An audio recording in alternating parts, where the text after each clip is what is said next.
दोस्तों आज हम बात कर रहे हैं 42 साल पहले 3 दिसंबर 1982 को भारतीय एक्शन ड्रामा फिल्म रिलीज हुई थी जिसका नाम था विधाता, जो सुभाष घई द्वारा निर्देशित और गुलशन राय द्वारा उनकी अपनी प्रोडक्शन कंपनी त्रिमूर्ति फिल्म्स के तहत निर्मित की गई थी।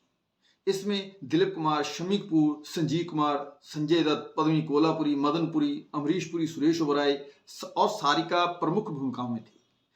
फिल्म को कन्नड़ में पिथामा, मलयालम में अलकदा लिक्वे और तमिल में वंशा विलक्कू के नाम से बनाया गया था। विधाता 1982 की सबसे ज्यादा कमाई करने वाली भारतीय फिल्म थी और मुद्रास्फीति के लिए समायोजित होने पर दशक की 5वीं सबसे ज्यादा कमाई करने वाली भारतीय फिल्म थी, जिसे बॉक्स ऑफिस इंडिया द्वारा ब्लॉकबस्टर घोषित किया गया था। 1980 के दशक की शुरुआत में दिलीप कुमार केंद्रीय और महत्वपूर्ण भूमिकाएं निभाने वाले एक बड़े अभिनेता थे। स्वामी दादा में जैकी श्रॉफ का काम देखने के बाद सुभाष घई ने विधाता में मदन पुरी के बेटे पोंची की भूमिका निभाने के लिए जैकी श्रॉफ को साइन किया।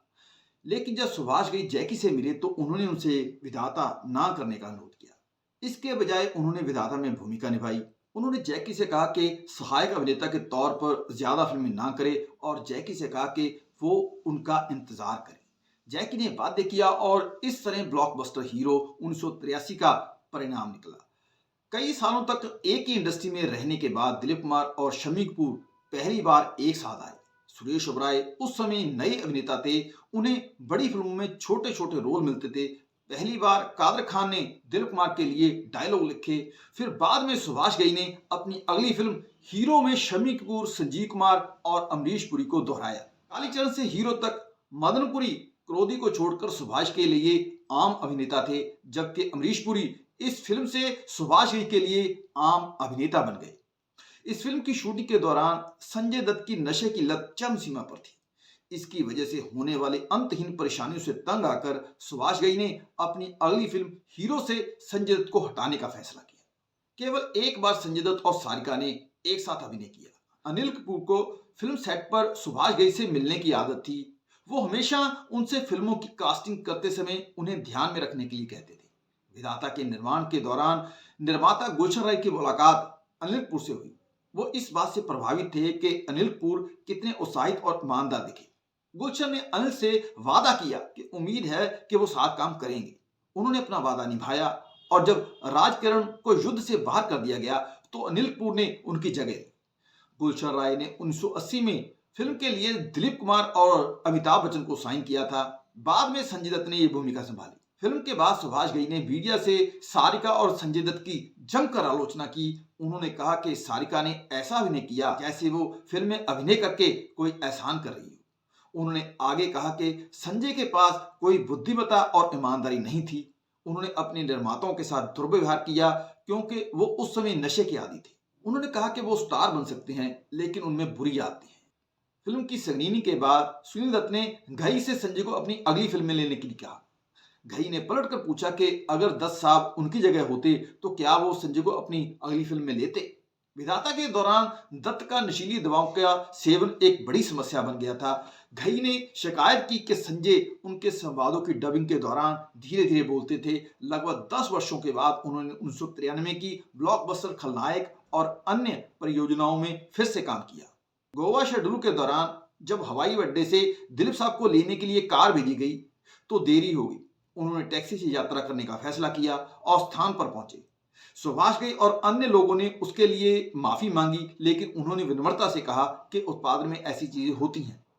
फिल्म की शूटिंग के दौरान दिलीप कुमार सुभाष घई से फिल्म में शम्मी कपूर के किरदार के लिए विकास के बारे में पूछते थे, क्योंकि वो भी एक वरिष्ठ अभिनेता थे और उनके किरदार में गहराई होनी चाहिए।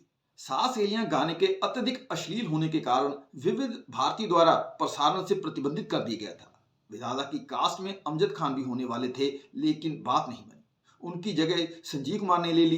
टीना मुनीन अपने बॉयफ्रेंड संजय दत्त के साथ फिल्म करने के लिए तुली हुई थी, लेकिन किसी वजह से सुभाष घई इस फिल्म के लिए केवल पद्मिनी कोल्हापुरी को ही चाहते थे। टीना ने इस अस्वीकृति को बुरी तरह से लिया। फिल्म के बारे में रति अग्निहोत्री से बात करने के लिए सुभाष घई मद्रास गए। उन्होंने स्क्रिप्ट सुनी और तुरंत सहमत हो गए, लेकिन गुलशन राही थे जो रति को फिल्म में नहीं लेना चाहते थे। उन्होंने सुना था कि उन्होंने अपने सभी निर्माताओं को शूटिंग की तारीख के लिए परेशान किया था और वो उनके साथ काम नहीं करना चाहते थे। 1982 में दो बड़े बैनर की फिल्में विधाता और देवनंद की स्वामी दादा एक ही दिन रिलीज हुई। उस दिन बब्बर सुभाष की फिल्म तकदीर का बादशाह भी रिलीज हुई। संजय दत्त के अनियमित व्यवहार के बारे में एक कहानी यह भी है कि दिलीप कुमार और शम्मी कपूर के साथ एक सीन के दौरान संजय खड़े खड़े ही सो गए थे। सालों बाद संजय दत्त को इसके बारे में कुछ भी याद नहीं रहा। सारिका और पद्मिनी कोल्हापुरी की एक साथ दूसरी फिल्म उनकी पहली फिल्म हमारा संसार 1978 थी, जिसमें पद्मी एक बाल कलाकार थी और सारिका मिथुन चक्रवर्ती के साथ मुख्य अभिनेत्री थी। हालांकि इनमें से किसी भी फिल्म में पद्मिनी कोल्हापुरी और सारिका का एक साथ दृश्य नहीं था। शुरुआत में जब अमरीश पुरी के गुर्गे ने सुरेश ओबराय का पीछा किया तो बैकग्राउंड म्यूजिक बजाया गया, जिसमें बाद में एक एल्बम के रूप में रिलीज किया गया। Techno dance album Bombay electric with दालू में एक ट्रैक था जिसमें अतिरिक्त डांस बीट्स के साथ वो संगीत बजाया गया था। यह मूल रूप से 94वें अफ्रीकी वाद से नमूना लिया गया था। इस गाने का उपयोग dude where is the party में गैस स्टेशन डिश में भी किया गया था। विधाता फिल्म की अधिकांश शूटिंग आगरा शहर में की गई थी और फिल्म में दिखाया गया दिलीप कुमार का निवास वास्तव में आगरा का प्रतिष्ठित मुगल शेरटन होटल है, जो ताजमहल के ही पास स्थित है। उड़ी बाबा गाने में पद्मिनी कोल्हापुरी का लुक ह्यू हेफनर के प्लेबॉय हवेली में प्लेबैक बन्नी से प्रेरित था।